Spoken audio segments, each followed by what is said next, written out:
Uncle Wiggily in Connecticut. It was almost 3 o'clock when Mary Jane finally found Eloise's house. She explained to Eloise, who had come out to the driveway to meet her, that everything had been absolutely perfect, that she had remembered the way exactly until she had turned off the Merrick Parkway. Eloise said, "Merritt Parkway, baby," and reminded Mary Jane that she had found the house twice before, but Mary Jane just wailed something ambiguous, something about her box of Kleenex, and rushed back to her convertible. Eloise turned up the collar of her camel's hair coat, put her back to the wind, and waited. Mary Jane was back in a minute using a leaf of Kleenex and still looking upset, even fouled. Eloise said cheerfully that the whole damn lunch was burned, sweetbreads, everything. But Mary Jane said she'd eaten anyway on the road.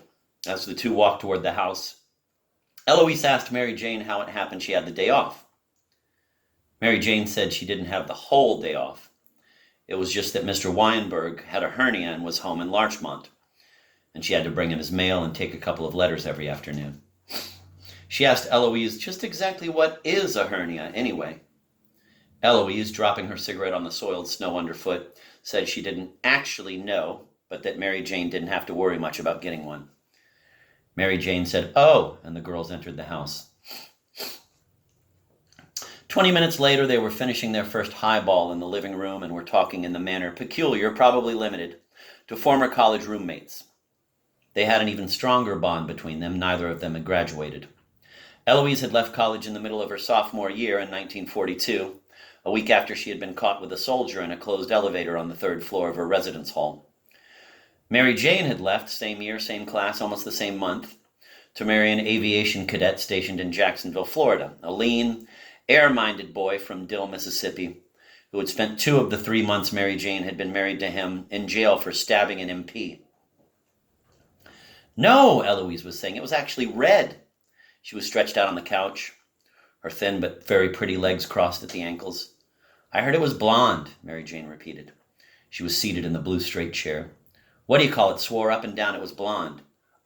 Definitely," Eloise yawned. "I was almost in the room with her when she dyed it. What's the matter? Aren't there any cigarettes in there?" "It's all right, I have a whole pack," Mary Jane said. Somewhere, she searched through her handbag. "That dopey maid," Eloise said, without moving from the couch.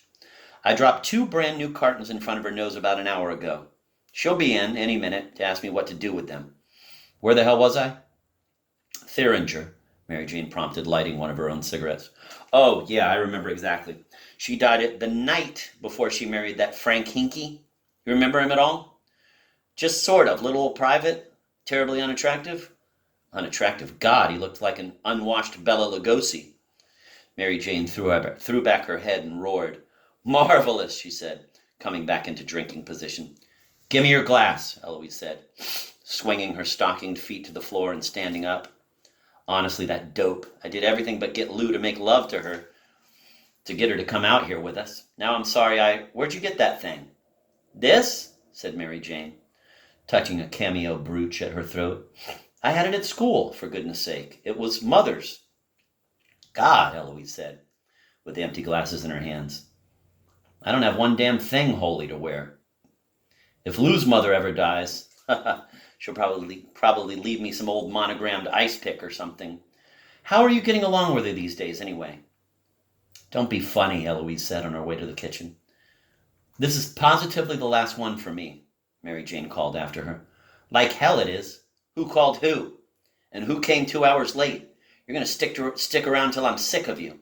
The hell with your lousy career." Mary Jane threw back her head and roared again, but Eloise had already gone into the kitchen. With little or no wherewithal for being left alone in a room, Mary Jane stood up and walked over to the window. She drew aside the curtain and leaned her wrist on one of the cross pieces between panes. But, feeling grit, she removed it, rubbed it clean with her other hand, and stood up more erectly. Outside, the filthy slush was visibly turning to ice. Mary Jane let go the curtain and wandered back to the blue chair, passing 2 heavily stocked bookcases without glancing at any of the titles. Seated, she opened her handbag and used the mirror to look at her teeth. She closed her lips and ran her tongue hard over her upper front teeth, then took another look. "It's getting so icy out," she said, turning. "God, that was quick. Didn't you put any soda in them?" Eloise, with a fresh drink in each hand, stopped short. She extended both index fingers, gun muzzle style, and said, "Don't nobody move! I got the whole damn place surrounded." Mary Jane laughed and put away her mirror. Eloise came forward with the drinks. She placed Mary Jane's insecurely in its coaster, but kept her own in hand. She stretched out on the couch again. "What do you think she's doing out there?" she said. "She's sitting on her big black butt reading The Robe. I dropped the ice trays, taking them out. She actually looked up, annoyed. This is my last." "And I mean it," Mary Jane said, picking up her drink. "Oh, listen, you know who I saw last week? On the main floor of Lord & Taylor's?" "Mm-hmm," said Eloise, adjusting a pillow under her head. "Akim Tamaroff." "Who?" said Mary Jane. "Who's he?" "Akim Tamaroff. He's in the movies. He always says, 'You make big joke, huh?' I love him. There isn't one damn pillow in this house that I can stand." "Who'd you see?" "Jackson. She was..." "Which one?" "I don't know, the one that was in our psych class.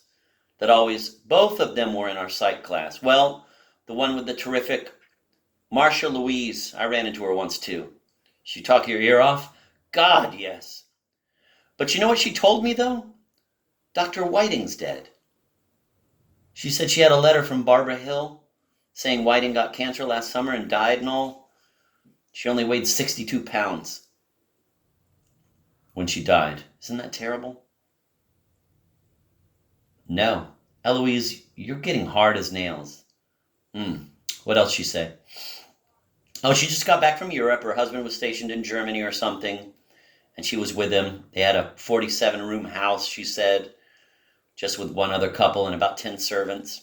Her own horse and the groom they had used to be Hitler's own private riding master or something. Oh, and she started to tell me how she almost got raped by a colored soldier. Right on the main floor of Lord & Taylor, she started to tell me. You know Jackson. She said he was her husband's chauffeur, and he was driving her to market or something one morning. She said she was so scared she didn't even... Wait just a second." Eloise raised her head and her voice. "Is that you, Ramona?" "Yes," a small child's voice answered. "Close the front door after you, please," Eloise called. "Is that Ramona? Oh, I'm dying to see her.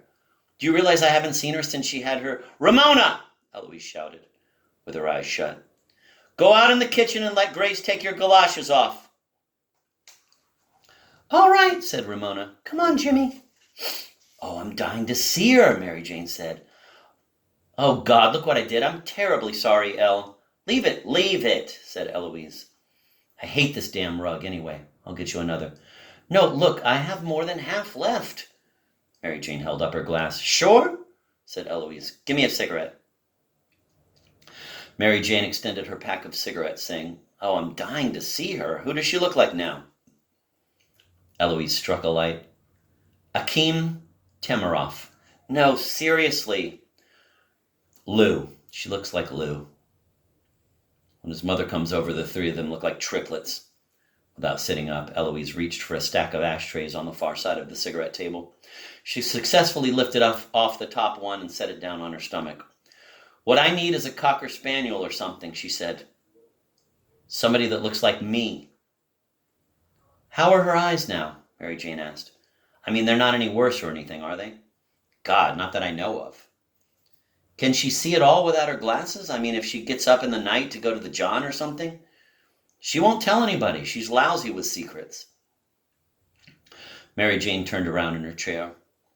"Well, hello, Ramona," she said. "Oh, what a pretty dress." She set down her drink. "I'll bet you don't even remember me, Ramona." "Certainly she does. Who's the lady, Ramona?" "Mary Jane," said Ramona, and scratched herself. "Marvelous," said Mary Jane. "Ramona, will you give me a little kiss?" "Stop that," Eloise said to Ramona. Ramona stopped scratching herself. "Will you give me a little kiss, Ramona?" Mary Jane asked again. "I don't like to kiss people," Eloise snorted and asked. "Where's Jimmy?" "He's here." "Who's Jimmy?" Mary Jane asked Eloise. Oh, God, her beau goes where she goes, does what she does, all very hoopla. "Really?" said Mary Jane enthusiastically. She leaned forward. "Do you have a beau, Ramona?"